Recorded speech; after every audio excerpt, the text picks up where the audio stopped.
Hello friends, सुनहरे पन्नों से के 15th एपिसोड के साथ मैं हाजिर हूँ।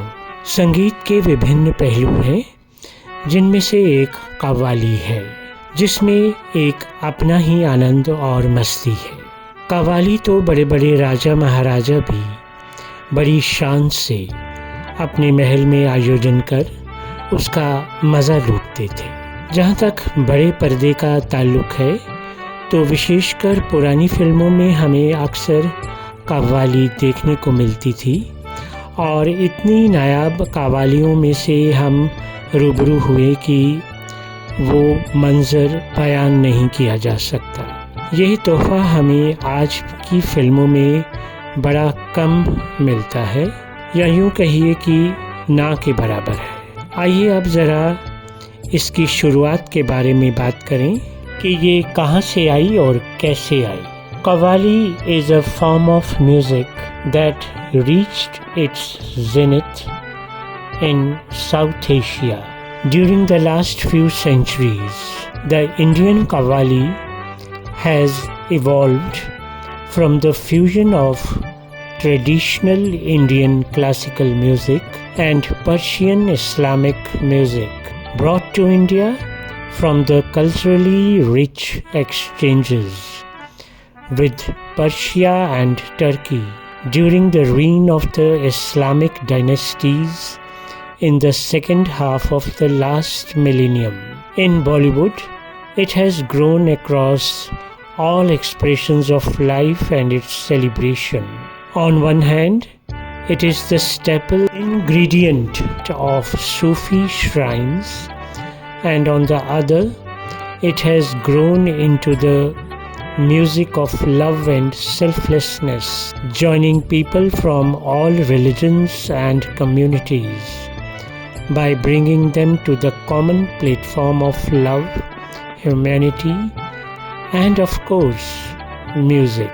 आइए अब हम कव्वालियों के उस झुरमुट की तरफ चलें, जहाँ पर उस समय की बेहतरीन कव्वालियाँ हमारा इंतज़ार कर रही हैं। शुरुआत ही करते हैं कव्वाली की रात फिल्म से, जो 1964 में रिलीज़ हुई। हुस्न वाले हुस्न का अंजाम देख, इस खूबसूरत कव्वाली को गाया आशा भोसले और मोहम्मद रफ़ी ने। इसको लिखा शिवान रिजवी ने और म्यूज़िक डायरेक्टर हैं इकबाल कुरैशी। ये कव्वाली फिल्माई गई मुमताज़ और देवन वर्मा पर। 1960 में बनी बरसात की रात की कव्वाली बहुत लोकप्रिय हुई। ना तो कारवां की तलाश है, मन्ना डे और आशा भोसले के स्वर में इस कव्वाली ने बड़ी धूम मचाई। ऐसा कोई रेडियो स्टेशन नहीं या कोई ऐसा घर नहीं जहाँ पर ये कव्वाली ना बजी हो। Presenting the all time hit Bollywood qawwali song झूम बराबर झूम from the super hit action movie 5 Rifles, released in 1974 and sung by the famous qawwali singer अजीज नाजा। यारी है ईमान मेरा यार मेरी ज़िंदगी। 1973 में बनी फिल्म जंजीर की ये कव्वाली ना भूलने वाली है।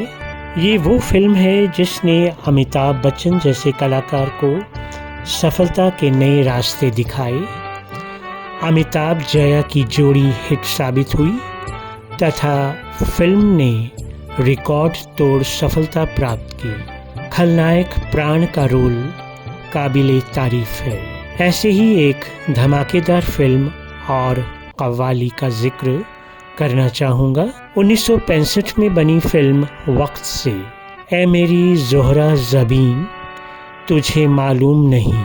इस कव्वाली ने तो यूँ कहिए कि फिल्म को ही ऊपर से नीचे तक हिला कर रख दिया, और फिल्म तथा उसके कलाकार भी क्या कहना, एक से बढ़कर एक हैं। 1973 में बनी एक बहुत ही खूबसूरत फिल्म है हंसते ज़ख्म। इसकी कव्वाली ने एक नए अंदाज में दर्शकों का दिल जीता तथा सिनेमा हॉल में कव्वाली की आवाज़ कम और ज़ोरदार तालियों की ज़्यादा आवाज़ आई। कैफ़ी आज़मी साहब ने क्या खूब लिखा इस कव्वाली को, और मदन मोहन साहब ने तो संगीत देकर जैसे आग ही लगा दी। इस बेहतरीन कव्वाली को गाया है मोहम्मद रफ़ी, एस बलबीर और साथियों ने।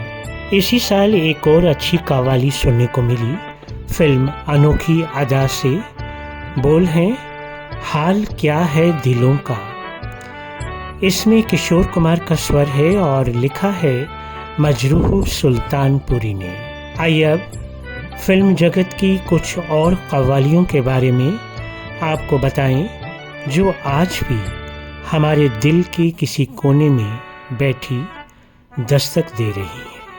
1977 की फिल्म अमर अकबर एंथनी की लाजवाब कव्वाली पर्दा है पर्दा।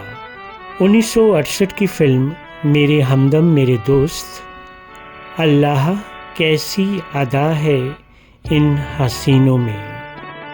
द क्लासिक कव्वाली सॉन्ग रास की बात कह दूं तो, from Dharma, released in 1973, a super hit movie starring Pran and Bindu. This song is penned by Verma Malik, composed by Sonik Omi and sung by Asha Bhosle and Mohammed Rafi. बहुत सालों के बाद एक बेहतरीन कव्वाली एक नए रूप में हमको सुनने को मिली 1980 में बनी फिल्म द बर्निंग ट्रेन से।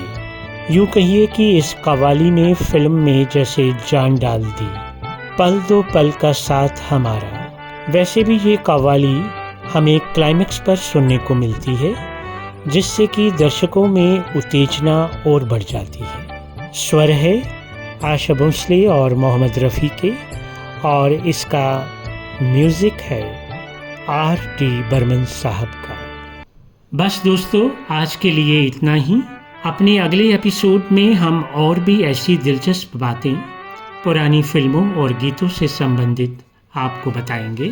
To get similar videos please subscribe to my channel, comment below and press the bell icon. I'll see you next time. Till then, do take care of yourself.